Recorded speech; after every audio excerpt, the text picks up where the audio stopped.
Capítulo 5. A confissão continua. Se esta sua confissão parasse exatamente aqui, todas as suas afirmações seriam perfeitas, mas, felizmente para milhões de suas vítimas que ganharão a liberdade devido à sua confissão, essa entrevista continuará até que você tenha me fornecido a arma que eventualmente ajudará milhões de pessoas a combaterem a sua dominação através dos seus medos e superstições. Lembre-se, Sua Majestade, a sua confissão recém começou. Depois que eu arrancar de você uma descrição completa de todos os métodos pelos quais você controla as pessoas, eu o forçarei também a dar a fórmula pela qual o seu controle poderá ser quebrado por vontade própria. É verdade que não estarei aqui tempo suficiente para derrotá-lo, mas as palavras publicadas que deixarei serão imortais porque elas contêm a verdade. Você não teme a oposição de nenhum indivíduo, pois sabe que será por um breve período de tempo, mas teme a verdade. Você tem medo da verdade e nada mais, pois a verdade lentamente, mas de forma definitiva, vai dar aos seres humanos a liberdade de todos os tipos de medo. Sem a arma do medo, você seria inofensivo e completamente incapaz de controlar qualquer ser humano. Isso é verdadeiro ou falso? Não tem alternativa senão admitir que o que você disse é verdade. Agora que nos entendemos, vamos em frente com a sua confissão. Mas antes de nós continuarmos, aproveitarei o tempo para tirar uma dúvida muito pessoal minha. Eu lhe farei apenas uma pergunta, e a resposta me trará toda a satisfação que eu quero. Não é verdade que você controla somente as mentes daqueles que se permitiram cair no hábito da alienação? Sim, é verdade. Eu já admiti essa verdade uma dúzia ou mais de vezes. Por que você me perturba tanto repetindo essa mesma questão? Há poder na repetição. Eu estou forçando você a repetir os pontos principais da sua confissão de muitos modos diferentes e tantos quantos possíveis, de tal forma que as suas vítimas possam ler essa entrevista e determinar a sua profundidade pelas suas próprias experiências com você. Esse é um dos meus pequenos truques. Você aprova o meu método? Você não poderia estar preparando uma armadilha para mim com o objetivo de conseguir algo mais poderoso. Ou poderia? Estou fazendo as perguntas e você está respondendo. Vá em frente agora e confesse porque você não tem poderes suficientes para me parar de fazê-lo confessar. Quero a sua confissão para ajudar e confortar todas as suas vítimas, as quais eu intenciono libertar do seu controle no exato momento em que elas lerem a sua confissão. Estou sem poderes para influenciar ou controlar você, simplesmente porque você encontrou o principal segredo para o meu reino. Você sabe que existo somente nas mentes das pessoas que possuem medos. Você sabe que controlo somente os alienados que se negam a usar as suas próprias mentes. Você sabe que o meu inferno é aqui mesmo na terra e não no mundo que vem após a morte. E você também sabe que os alienados fornecem todo o fogo que eu uso no meu inferno. Você sabe que eu sou um princípio ou uma forma de energia que expressa o lado negativo da matéria ou da energia e que não sou uma pessoa com um garfo e um rabo pontudo. Você tornou-se o meu mestre porque superou todos os seus medos. Por último, você sabe que pode liberar todas as vítimas humanas que contatar, e esse conhecimento definido é que fará o maior estrago na minha estratégia de dominação. Não consigo controlá-lo porque você descobriu a sua própria mente e assumiu o controle dela. Até aí, senhor humano, esta confissão deverá alimentar a sua vaidade até um ponto crítico. Este último dardo foi desnecessário. O tipo de conhecimento que eu utilizei para superar você não se autocontamina com a indulgência vulgar da vaidade. A verdade, sim, esta é a única coisa no mundo que consegue manter-se acima de qualquer pessoa. Agora vamos continuar com a sua confissão. O que há de errado com o princípio da bajulação? Você o usa ou não? Se eu uso, obviamente, a bajulação é uma das minhas armas mais úteis. Com este instrumento mortal eu fisgo os peixes grandes e os pequenos. A sua admissão me interessa. Vá em frente agora e me conte como você faz uso da bajulação. Eu faço uso dela de tantas formas que é difícil saber por onde começar. Estou avisando, antes de eu responder em detalhes, que se você publicar as minhas respostas, você trará para si mesmo uma avalanche de ridicularidades na sua própria cabeça. Eu assumirei a responsabilidade. Prossiga. Bem, devo admitir aqui que você encontrou o maior segredo de como converto as pessoas para o hábito da alienação. Essa é uma admissão considerável. Vá em frente com a sua confissão e não desvie do assunto da bajulação. Sem mais conversas colaterais e sem mais enrolações neste momento, me conte tudo sobre como você usa a bajulação para ganhar o controle sobre as pessoas. A bajulação é uma isca de valor incomparável a todos aqueles que desejam ganhar o controle sobre as outras pessoas.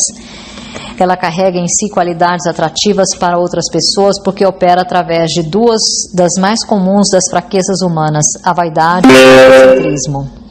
Há certa quantia de vaidade e egocentrismo em todas as pessoas. Em algumas pessoas, essas qualidades são tão salientes que elas literalmente servem como uma corda pela qual alguém pode amarrar-se. A melhor de todas as cordas é a bajulação.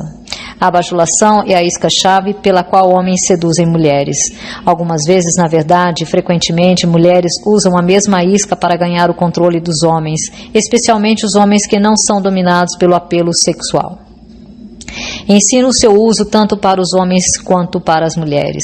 A bajulação é também a principal isca com que os meus agentes ganham a confiança das pessoas de quem eles procuram as informações necessárias para prosseguir na sua missão.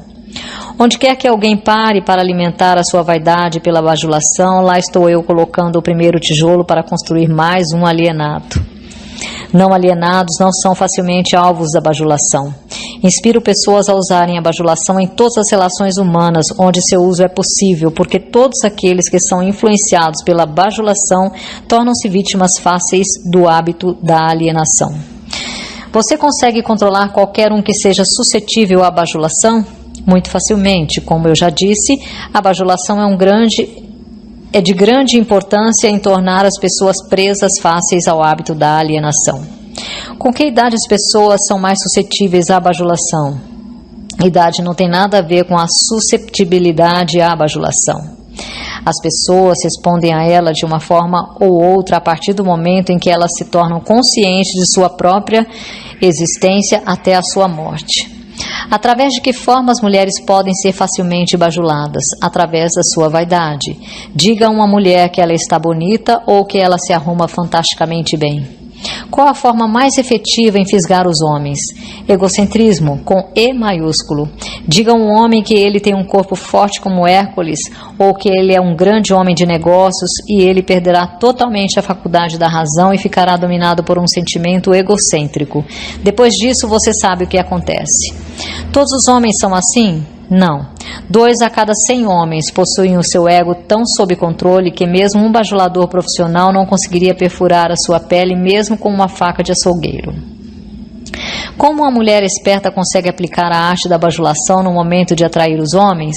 Pelo amor de Deus, homem, tenho que desenhar o método dela para você? Você não possui imaginação? Ah, sim, tenho imaginação suficiente, Sua Majestade, mas estou pensando naqueles pobres homens do mundo que precisam entender a técnica exata com que eles podem ser bajulados para cair no hábito da alienação. Vá em frente e conte-nos como uma mulher pode fisgar homens ricos e espertos. Este é um truque diabólico das mulheres, mas, considerando que você está pedindo a informação, neste momento não tenho escolha senão revelá-lo. As mulheres influenciam os homens através de uma técnica que consiste basicamente em, primeiro, na habilidade de forjar um tom de voz suave e quase infantil. Segundo, na habilidade de fechar seus olhos em uma posição semicerrada, hipnotizando os homens. Isso é tudo que há no mundo da bajulação? Não, essa é apenas a técnica. Aí vem a razão pela qual a mulher usa essa técnica como uma isca. O tipo de mulher que você talvez tenha em mente nunca se vende a um homem e muito menos lhe dá algo em troca. Em vez disso, ela vende a ele o seu próprio egocentrismo. Isso é tudo que as mulheres usam quando elas desejam bajular os homens? Essa é a coisa mais eficaz que elas podem usar. Isso funciona muito bem quando o apelo sexual fica em segundo plano. Isso me leva a acreditar, então, que os homens grandes, fortes e espertos podem acabar sendo manipulados pelo uso da bajulação, da mesma maneira como se fossem criaturas vulneráveis. Isso é possível? Se isso é possível, isso está acontecendo exatamente agora, neste minuto. Além disso, ao menos que eles sejam não alienados, quanto mais sedentos eles vêm, tanto mais forte a sua queda, quanto uma bajuladora profissional usa a sua tática com eles. Conte mais alguns dos seus truques com os quais você faz com que as pessoas se alienem na vida. Um dos meus mais efetivos instrumentos é o fracasso. A maioria das pessoas começa a se alienar tão logo elas encontram a adversidade e raramente uma a cada 10.000 permanecerá tentando após fracassar 2 ou 3 vezes. Então o seu negócio induzir as pessoas a fracassarem sempre que você pode? Isso está correto? Sim, está correto. O fracasso acaba com o moral, destrói a autoconfiança, liquida com entusiasmo, enfraquece a imaginação e afasta qualquer tipo de propósito definido. Sem essas qualidades, ninguém consegue permanentemente manter o sucesso em qualquer empreitada. O mundo produziu milhares de inventores com habilidades superiores àquelas de Thomas Edison. Mas desses homens ninguém nunca ouviu falar enquanto o nome de Edison se eternizará. Isso porque Edison converteu o fracasso em um trampolim para alcançar grandes resultados, enquanto os outros utilizaram o fracasso como um álibi para não produzir resultados. A capacidade para superar o fracasso sem desencorajar-se, por acaso, é um dos grandes ativos de Henry Ford? Sim. E essa mesma qualidade é o verdadeiro ativo de todos os homens que alcançam sucessos fabulosos em quaisquer aspectos de suas vidas. Essa afirmação é muito generalista, Sua Majestade. Você não desejaria modificá-la ou reduzi-la um pouco para ter mais precisão? Nenhuma modificação é necessária, porque essa afirmação não é tão vasta. Pesquise com precisão as vidas de homens e mulheres que alcançam sucessos duradouros e você achará, sem exceção, que o sucesso deles ocorreu na exata proporção da extensão do fracasso que eles conseguiram superar. A vida de cada pessoa bem-sucedida clama por uma das maiores verdades que a maior parte dos filósofos já sabia. Cada fracasso traz junto de si a semente de um sucesso equivalente. Mas a semente não germinará e crescerá sob a influência de um alienado. Ela se abre para a vida somente quando está nas mãos de alguém que reconhece que a maior parte dos fracassos são somente derrotas temporárias e que nunca, sob nenhuma hipótese, aceita a derrota como uma desculpa para alienar-se. Se estou entendendo corretamente, você está afirmando que existe virtude no fracasso. Isso não me parece razoável, porque você tenta induzir as pessoas a fracassarem se há virtude no fracasso. Não há inconsistência nas minhas afirmações. O que parece ser inconsistência, na verdade, é a sua falta de entendimento. O fracasso é uma virtude somente quando ele não leva uma pessoa a desistir de tentar e começar a alienar-se. Induzo tantas pessoas quantas eu posso a fracassarem e tantas vezes quantas posso pela simples razão de que raramente 1 em cada 10.000 permanecerá tentando após cair 2 ou 3 vezes. Não estou preocupado com os poucos que convertem os fracassos em alavancas para o sucesso porque, de qualquer forma, eles pertencem à minha oposição. Eles são não alienados e por isso estão fora do meu alcance. A sua explicação clareia o assunto. Agora vá em frente e me conte alguns de seus outros truques através dos quais você induz as pessoas a se alienarem. Outro dos meus mais efetivos truques é conhecido para você como propaganda. Esse é um instrumento de maior valor para mim ao fazer com que as pessoas matem umas às outras sob o disfarce da guerra. A esperteza desse truque consiste basicamente pela sutileza com a qual eu o uso. Misturo propaganda com notícias do mundo. Ensino isso em escolas públicas ou privadas. Vejo que a propaganda sempre acha o seu caminho no púlpito.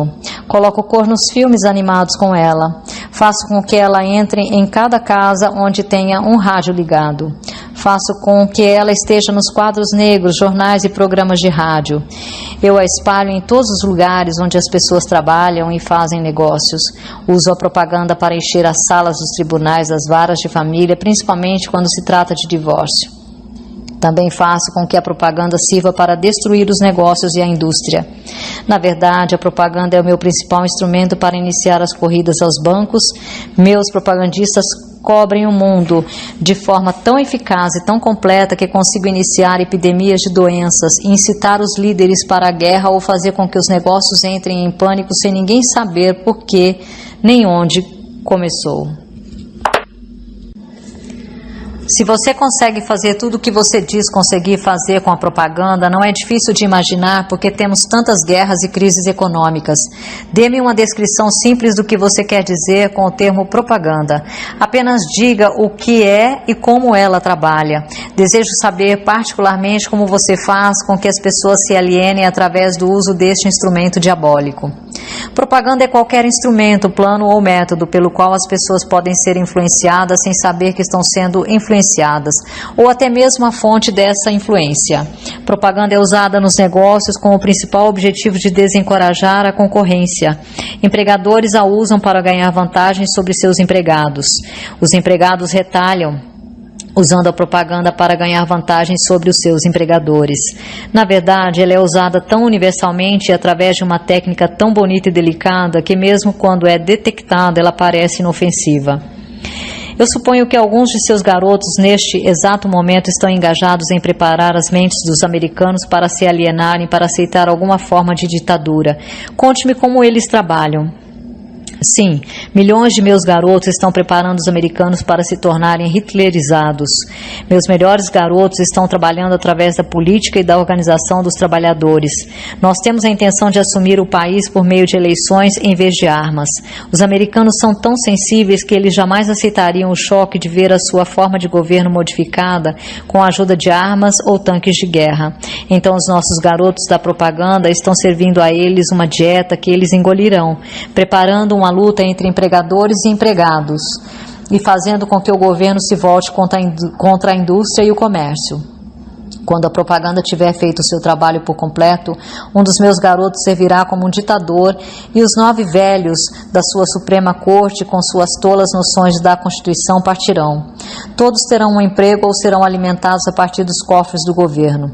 Quando as barrigas dos homens estão cheias, eles alienam-se livremente com aqueles que lhes dão o que comer. Homens famintos saem do controle. Me pergunto quem inventou o sábio truque que você chama de propaganda. Baseado no que você me contou sobre a sua fonte e a natureza da propaganda, entendo por que ela é tão letal. Somente alguém tão esperto quanto a sua majestade poderia ter inventado tal instrumento que ferisse a razão, destronasse a vontade própria e seduzisse homens para o hábito da alienação. Porque você não usa o poder da propaganda para ganhar controle das suas vítimas em vez de subjugá-las através do medo e aniquilá-las através da guerra? O que é o medo do diabo senão pela propaganda? Você não observou a minha técnica cuidadosamente ou teria visto que sou o maior propagandista do mundo. Nunca alcanço um fim por meios diretos, se porventura posso alcançar esse mesmo fim através de modos sutis e evasivos. O que você supõe que eu esteja usando quando planto ideias negativas nas mentes dos homens e ganho controle sobre eles através do que eles acreditam serem suas próprias ideias? Como você chamaria isso a não ser a mais sábia de todas as formas de propaganda? Por certo, você não vai me contar que destrói as pessoas com sua própria ajuda sem elas notarem o que você está fazendo? Isso é exatamente o que desejo que você entenda. Além disso, mostrarei a você exatamente como esse truque é realizado. Agora nós vamos chegando a algum lugar. Como exatamente você converte seres humanos em propagandistas e os seduz a se autoaprisionarem? Conte-me essa história com todos os detalhes sórdidos. Essa é a parte mais importante da sua confissão e estou muito ansioso em ganhar o controle do seu segredo. Ao mesmo tempo, não posso culpá-lo por tentar me enrolar nessa resposta, porque ambos sabemos que ela fará com que milhões de vítimas inocentes do seu controle passem a pensar e, consequentemente, fiquem fora do seu alcance. Você também sabe que a sua resposta protegerá outros incontáveis milhões de seres humanos que ainda não nasceram.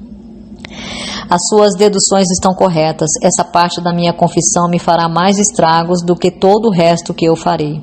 Para entender o seu problema de uma maneira melhor, podemos dizer que essa parte da sua confissão salvará milhões de pessoas do seu controle. Tudo o que eu posso dizer é que você me colocou numa situação infernal. Agora você deve saber como milhões de suas vítimas se sentem. Vamos em frente. Faço a minha primeira entrada na mente de um indivíduo subornando-o. O que você usa como suborno? Uso muitas coisas, todas essas coisas prazerosas que os indivíduos cobiçam. Uso o mesmo tipo de propinas que indivíduos usam quando subornam um ao outro, isto é, uso como suborno as coisas que a maioria das pessoas quer. Minhas melhores propinas são amor, sexo, ganância pelo dinheiro, desejo obsessivo em ganhar alguma coisa por nada, jogos de azar, vaidade nas mulheres e egocentrismo nos homens, desejo de ser mestres dos outros, desejo por tóxicos e narcóticos, desejo pela autoexpressão através de palavras e atos, desejo de imitar outros, desejo pela perpetuação da vida após a morte, desejo de ser um herói ou uma heroína, desejo por alimento físico. Essa é uma lista muito interessante de subornos, Sua Majestade. Você usa outros? Sim, muitos outros, mas esses são meus favoritos. Através da combinação de alguns deles, consigo entrar na mente de qualquer ser humano, independentemente da idade, e consigo permanecer em possessão da sua mente até a sua morte. Isso significa que esses subornos são as chaves pelas quais você consegue silenciosamente destrancar a porta de entrada de qualquer mente que você escolher? É exatamente isso que eu quero dizer, e é exatamente isso que eu posso fazer.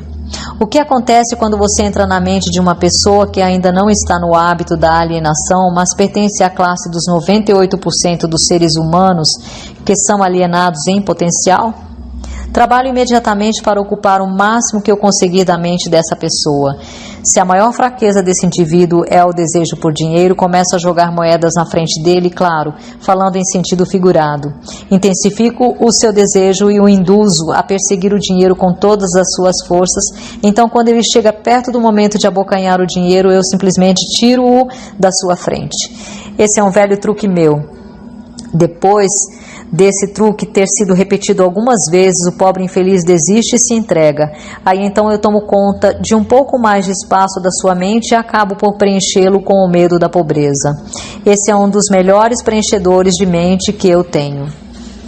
Sim, admito que o seu método é muito inteligente, mas o que acontece se a vítima por acaso enganar você e conseguir pôr as suas mãos em um monte de dinheiro?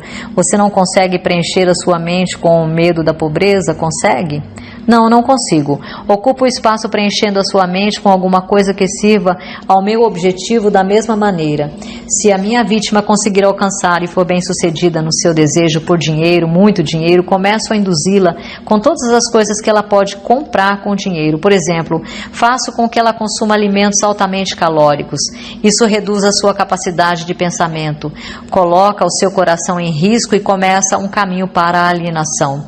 Aí então, além disso, faço com que ela tenha indisposições estomacais e intestinais devido à grande quantidade de comida que ela está ingerindo. E isso também diminui a sua capacidade de pensamento, sem falar na pouca disposição para a vida. Mas e se a vítima não é um glutão? A quais outros vícios você pode induzi-la para levá-la ao hábito da alienação? Se a vítima é um homem, posso geralmente fisgá-lo através do apetite por sexo. A autoindulgência em sexo faz mais homens caírem no hábito da alienação e fracassarem do que todas as outras causas combinadas. Quer dizer então que comida e sexo são duas de suas iscas mais certeiras? Isso está correto? Sim. Com esses dois atrativos posso tomar conta da maioria das minhas vítimas. Junto com essas está o desejo por dinheiro. Eu estou começando a pensar que a riqueza é mais perigosa do que a pobreza, se é que se pode acreditar na sua história. Bem, isso tudo depende de quem tem a riqueza e como ela foi adquirida. O que tem a ver a maneira com que o dinheiro foi adquirido com o fato de ele ser uma bênção ou uma maldição? Tudo. Se você não acredita em mim, dê uma olhada naqueles que adquirem grandes quantias de dinheiro de forma abrupta, sem tempo suficiente para ganhar sabedoria de como lidar com ele. Tendo feito isso, observe atentamente como eles usam o dinheiro. Por que você supõe que os filhos dos homens ricos raramente conseguem grandes realizações, tal como seus pais? Eu lhe contarei por quê. É porque eles foram privados da autodisciplina que vem do fato de ter que se trabalhar pelo dinheiro. Dê também uma olhada no histórico de artistas do cinema ou atletas que num piscar de olhos acham-se rodeados de fortunas e de uma hora para outra são venerados como heróis pelo público. Observe o quão rapidamente eu consigo penetrar nas suas mentes, principalmente através do sexo, dos jogos de azar, da comida e do álcool. Com esses vícios eu consigo pegar e controlar mesmo os maiores e melhores pessoas, tão logo elas colocam as suas mãos em grandes quantias de dinheiro. E o que você tem a dizer sobre aqueles que adquirem o dinheiro lenta e paulatinamente, prestando alguma forma de serviço útil? Eles também são facilmente pegos? Eu também consigo pegá-los, mas geralmente tenho que mudar a isca. Alguns deles querem uma coisa que outros querem e outros querem outras coisas. Meu objetivo é mais bem alcançado onde consigo fazê-los querer algo que eles desejam muito, mas embrulho esse pacote como se fosse algo que eles não quisessem. O que eu dou a eles é algo definitivo que os faz alienados. Você entende como eu trabalho? O seu trabalho é muito inteligente, você atrai as pessoas através dos seus desejos naturais e aí então coloca o seu veneno mortal bem no âmago desses desejos, sempre que você pode. Agora você está começando a entender. Como você pode ver de forma figurada, pode-se dizer que eu coloco o início e o fim contra o meio. De tudo que você diz, pude entender que você não consegue induzir um não alienado a ajudá-lo a ganhar o controle da sua mente com esses seus tipos de subornos. Isto está correto? Isso é exatamente correto. Posso e também me interesso em dar propinas a todos os não alienados, porque eu uso como suborno as coisas que todas as pessoas naturalmente desejam. A diferença é que o não alienado assemelha-se a um peixe que rouba a isca do anzol, mas recusa-se a ser fisgado. O não alienado tira da vida o que quer que ele queira, mas ele o faz nos seus próprios termos. O não alienado tira o que quer que ele consiga da vida, mas tudo que ele tira, ele consegue nos meus termos. Digo, o alienado tira o que quer que ele consiga da vida, mas tudo que ele tira, ele consegue nos meus termos. Por analogia, pode-se dizer de outra forma que o não alienado pega dinheiro emprestado de um banco legítimo, se ele realmente quer, e paga uma taxa de juros decente. O alienado dirige-se a um agiota, empenha o seu relógio e paga uma taxa de juros suicida pelo seu empréstimo.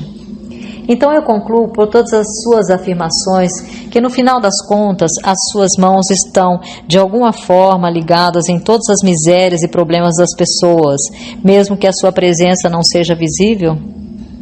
Todos os trabalhadores que trabalham contra a vontade são, na verdade, os meus melhores operários. Como você pode ver, os meus trabalhadores que não são conscientes do trabalho que fazem são todos aqueles que eu não consigo controlar com alguma combinação de propinas, pessoas que tenho que controlar pelo medo ou alguma forma de tragédia. Elas não desejam servir a mim, mas não conseguem evitar porque elas estão eternamente ligadas a mim pelo hábito da alienação. Agora estou começando a entender melhor a sua técnica. Você suborna suas vítimas através dos seus desejos naturais e as leva a se alienarem se elas responderem aos seus atrativos. Se elas se recusarem a responder, você planta a semente do medo nas suas mentes ou prepara armadilhas para elas com algum tipo de infortúnio, atando-as enquanto elas estão no auge da depressão. Esse é o seu método? É exatamente assim que eu trabalho. Muito esperto, você não acha? Quem você prefere que sirva como seu propagandista? Os jovens ou os velhos? Os jovens, é claro, porque eles podem ser influenciados pela grande maioria dos meus atrativos muito mais facilmente que as pessoas com mais idade, que já possuem um julgamento mais maduro. Além disso, eles vão permanecer mais tempo a meu serviço no planeta. Sua Majestade me deu uma clara descrição do que é a alienação. Agora me diga, o que deve ser feito para assegurar-se contra o hábito da alienação? Eu quero uma fórmula completa que qualquer um possa usar. A proteção contra a alienação encontra-se facilmente dentro de cada ser humano que possui um corpo normal e uma mente afiada. A autodefesa pode ser aplicada através destes simples métodos. Pense por si mesmo em todas as ocasiões. Pelo fato de que os seres humanos não é dado o controle completo sobre nada, pensar os seus próprios pensamentos é algo muito significativo. Decida definitivamente o que você quer da vida. Então crie um plano de ação para alcançá-lo e esteja disposto a sacrificar tudo ou mais, se necessário, antes de aceitar uma derrota permanente. Analise as derrotas temporárias, não importando de qual natureza ou causa, e extraia dessa derrota a semente de uma vantagem equivalente. Esteja disposto a prestar um serviço útil equivalente ao valor de todas as coisas materiais que você demanda da vida. E não esqueça que você deve prestar o serviço primeiro para depois receber o valor equivalente. Reconheça que o seu cérebro é um aparelho receptor que pode ser sintonizado para receber comunicações da Central Universal de Inteligência Infinita para ajudá-lo a transformar os seus desejos no equivalente físico. Reconheça que o seu grande ativo é o tempo. É a única coisa, com exceção do poder do pensamento, que você também tem nas mãos. E é a única coisa que pode ser transformada em coisas materiais que sejam do seu desejo. Organize seu tempo de tal forma que nada dele seja desperdiçado. Reconheça a verdade de que o medo geralmente é um preenchedor de espaço que o diabo utiliza para ocupar a porção disponível da sua mente. Ele é somente um estado de espírito que você pode controlar preenchendo o mesmo espaço que ele ocuparia com a fé inabalável na sua capacidade de fazer a vida fornecer o que quer que você queira dela. Quando rezar, não implore. Peça o que você quer e insista exatamente nisso sem substitutos. Reconheça que a vida é um mestre cruel que ou você o controla ou ele controla você. Não há meio termo. Nunca aceite da vida qualquer coisa que você não queira. Se aquilo que você não quer temporariamente vem à força para você, você pode recusar em aceitá-lo na sua mente. Isso abrirá espaço para você trazer as coisas que você realmente quer. Por último, lembre-se de que seus pensamentos dominantes atraem, através de uma lei definitiva da natureza, pela rota mais conveniente e curta, a sua contrapartida física. Seja extremamente cuidadoso com o foco dos seus pensamentos. Essa lista me parece muito impositiva. Dê-me uma simples forma combinando todos os 10 pontos que você mencionou. Se você tivesse que combinar todos os 10 pontos em somente um, qual deles seria? Seja definido em tudo o que você fizer e nunca deixe pensamentos não acabados na mente. Forme o hábito de alcançar decisões definidas em todos os assuntos e áreas de sua vida. Pode o hábito da alienação ser quebrado? Ou ele se torna permanente uma vez tendo sido formado? O hábito pode ser quebrado se a vítima tiver força de vontade suficiente, considerando-se que leva tempo para conseguir. Existe um ponto de ruptura em que o hábito nunca mais pode ser quebrado. Além desse ponto, a vítima torna-se minha. Ele se parece com uma mosca que foi pega numa teia de aranha. Ela pode lutar, mas não consegue desvencilhar-se. Cada movimento que ela faz a torna mais enredada. A teia na qual enredo as minhas vítimas permanentemente, na verdade, é uma lei da natureza que ainda não foi nem entendida, nem estudada pelos homens da ciência.